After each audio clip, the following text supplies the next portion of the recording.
Hi, I'm Michael Robertson, the CEO of WebinarTV, and I want to show you how easy it is to create an entirely free webinar on WebinarTV. So the first thing you'll want to do is go to webinartv.us and click the Create Webinar button.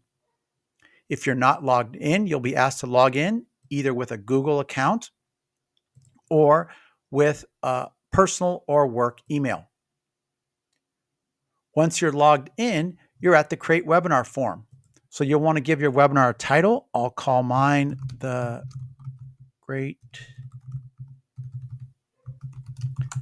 Dessert Battle, Cake or Ice Cream. Then you'll pick a category. I'll pick entertainment and a subcategory. I'll do cooking. You'll want to do a start time and date for your webinar, how long, and then click the Create Webinar button and you're done. Just like that, you've created your first webinar. Now from here, there are several things you can do. You can customize it, get attendees links, or even preview it. So let's go to the customize. Here you can add graphics. Maybe you want graphics to appear on the registration page. I made a picture of a cake and ice cream, which I can add here. Now all the registrants will see this picture of cake and ice cream when they go to register. You can also verify what email notifications you want, 3 days before the webinar, morning of the webinar, etc. The resources area is where you'll create polls and call to action. So in a poll, we'll ask them, what's your fave? And we'll give them some choices here. We'll say cake or ice cream. And we'll click add.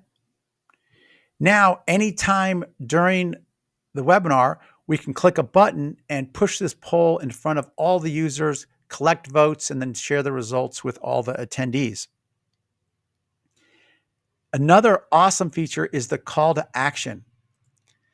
This is a button that you can put up directly in the webinar that can drive users to any action that you want. Maybe you want them to sign up for a newsletter or to buy a book or to sign up for another series or any function you want. So let's give it a title. Let's say buy a cake.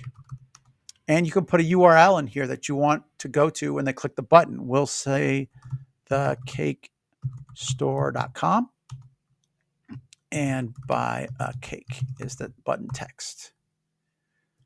We'll click add resource. And now we'll have a call to action to pop up in the middle of the webinar whenever we want, and it will all be tracked by our system. Next up, there's pre and post webinar engagement.